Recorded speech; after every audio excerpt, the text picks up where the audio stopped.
When I think of DEIB, that's diversity, equity, inclusion, and belonging, it's all one thing. It's really one thing.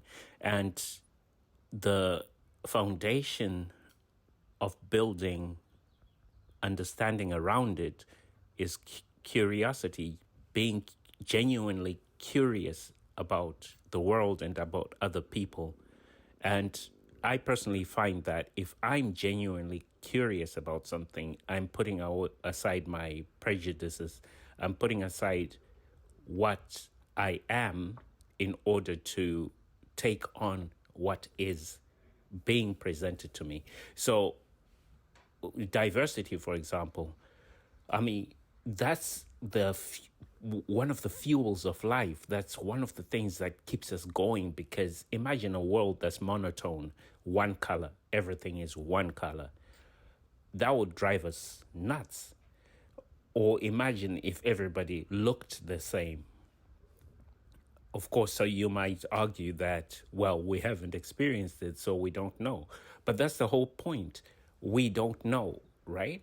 And the contradictory aspect of this whole thing is that we're looking at the world as one person, as if everybody were the same. To a degree, we are the same. We have the same similar biology that functions differently. We all wear clothes. So, on a rudimentary level, we are the same. But this is where the magic comes in, because if you peel back those rudimentary layers, then you begin to see the magic of a diversity, because everybody looks at everything slightly different and operate in a slightly different manner. Therefore, the even though we might achieve the same result, the path to it is diverse. The paths, sorry, are diverse. Different people take different paths to reach the same destination. So when I look at it in life, generally, it's for me, it's about not shutting down people because they are approaching things differently, but allowing myself to understand and see and learn how they do things. Of course, in this capitalist society, we always strive for the outcome, right? So we're pressured for time, we're pressured for results. But that's where communication also comes in, to say, hey, I see that you approach this differently, but right now we're on a time crunch and we need to approach it this way. The way I've learned to do it the quickest is this way. Can we set aside time for you to walk me through your process? That way we create an inclusive, we've already jumped into inclusion, an inclusive atmosphere where people feel seen and heard, and not just shut down because they're approaching things from a different lens. Their diversity is not being acknowledged. So we've already jumped into inclusion. How do we include other people? We include other people by sharing our opinion without demeaning or undermining their opinion, without saying my way or the highway. Again, curiosity comes into it. It's like, yeah, I'll embrace it. I will embrace people, and I want to know where you're coming from and how you do things and how you see the way I do things. So we're talking about a feedback system over here, where I allow you to give me feedback on how you see me. And you allow me to give you feedback on how I see you, not from the lens of right or wrong, but from the lens of, hey, we're different. So let's create a common ground by seeing each other, by being able to understand that we come from different perspectives. And I think it's Simon Sinek who said that the answer is perspective. It's understanding that if we are looking at the same object and you are in front of me, you're to my left and I'm to your right, the object is in front of us, we are seeing different angles of it. The way the light hits it, the way it's sitting, everything is slightly different. And both perspectives are right, but different. So for me, inclusion is, the underpinnings of it are perspective and, again, curiosity, just being curious about the world. And we move on to equity. Now, equity is a bit of a hard one because, again, we live in this capitalist society where we haven't created a greater goal in truth. We have created a greater goal as an illusion, as a blanket, a veneer to cover up all this messy underworkings of the system. And let me explain that. So, for example, America, we all look at the flag and say, our country, right? America, this is us. Or if you're from Zimbabwe, you look at the Zimbabwean flag and say, this is our country, this is us, this is who we are. That's where we come together. But it's a veneer, it's an illusion, it's not genuine, because if we are all striving for the greater good, then we should include everybody. We should embrace diverse opinions. We should uplift those who are struggling, for example. Of course, some accountability comes into place. Everybody has to play their part. And therefore, calling out people, not from a right or wrong perspective, but from the perspective of a chain, for example, every link. A chain is only as strong as its weakest link, right? So if there's one weak link in a chain, the chain is weak. The chain is about every single link within it. So if we extend that metaphor further, every person being a link in a chain, which we call the human race, when one is weak, then the whole human race is weak. Let me go deeper with that. If somebody in our community is lacking something, right? They're lacking to the point that they become in need of help. Their family or the closest ones to them are the first ones to jump in and do the helping. When they get overwhelmed, their extended family jumps in, friends, uncles, blah, blah, blah. They jump in.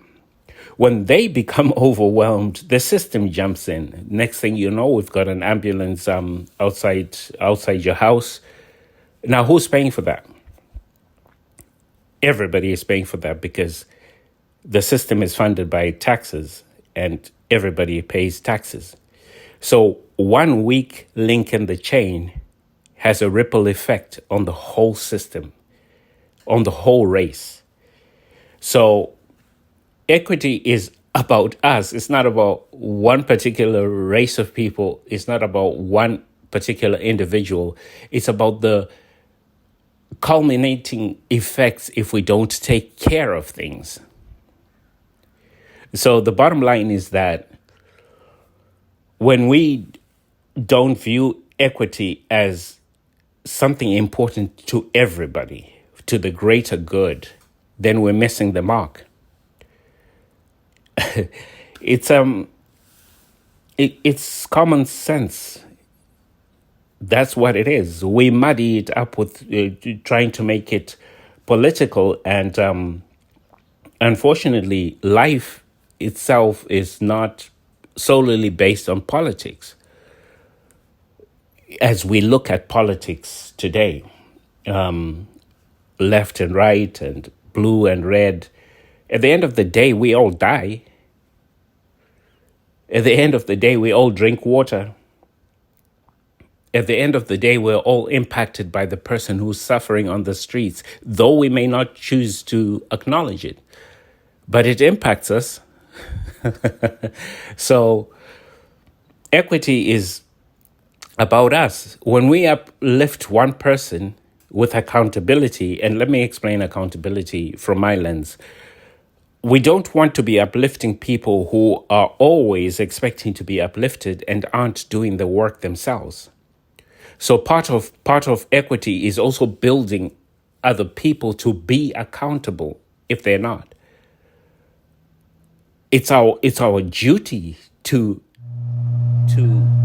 build each other up. It's also our duty to build ourselves up, because if we don't do that, we become a burden on everybody else. And then we move on to belonging.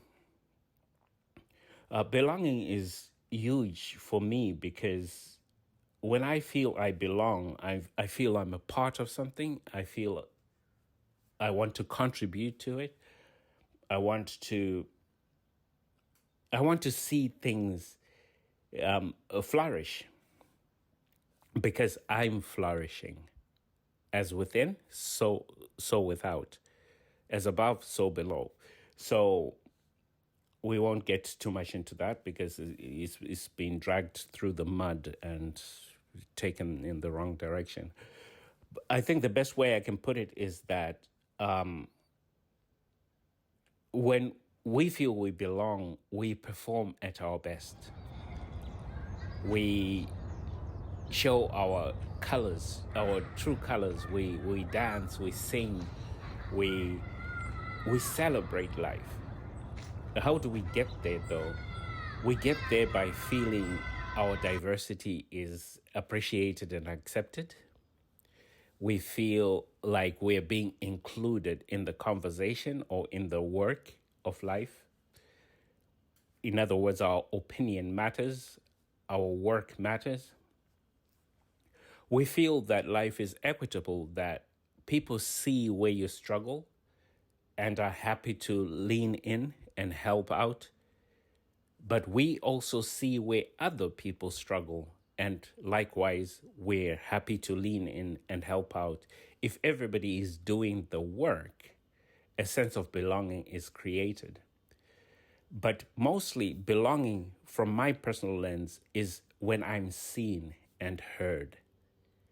You might see me and hear me and not agree with me. That's okay, because we're all different. We're all diverse. But if my diversity is judged to be bad because I'm different, because I come from Africa and I have a different way of doing things, but yet still achieving results, I'm expected to do things a certain way all the time, then I don't feel I belong. But if I'm allowed to speak at the table, if I'm allowed to share my opinion, though it might not be taken on board and used, but is respected, then I feel I belong. I feel I've got a say in matters. I feel that my presence matters, and what I bring to the table matters. So that's my take on DEIB. My main problem with DEIB is when it becomes institutionalized. In other words, when it's funneled from the top, when we are forced to practice DEIB, when it becomes a program, when it becomes it should be inherent in our nature. It should be something. It's core. It's foundational. It's what we should be. Of course, there's nothing wrong with being taught about it. There's nothing wrong with making space for it, because look at how far we've come, right? But the agenda behind funneling it from the top is where I have a problem with it. It's a veneer again. It's for show. If we truly want to embrace DEIB, there's a lot that has to change, especially when it comes to equity, when it comes to accountability. There are a lot of things that we do and are not accounting for. For example, you could look at plastic bags. Why are we producing plastic to harm our very own food source? Why are we polluting the waters, for example? I won't dig too deep into that, but I think you get the picture.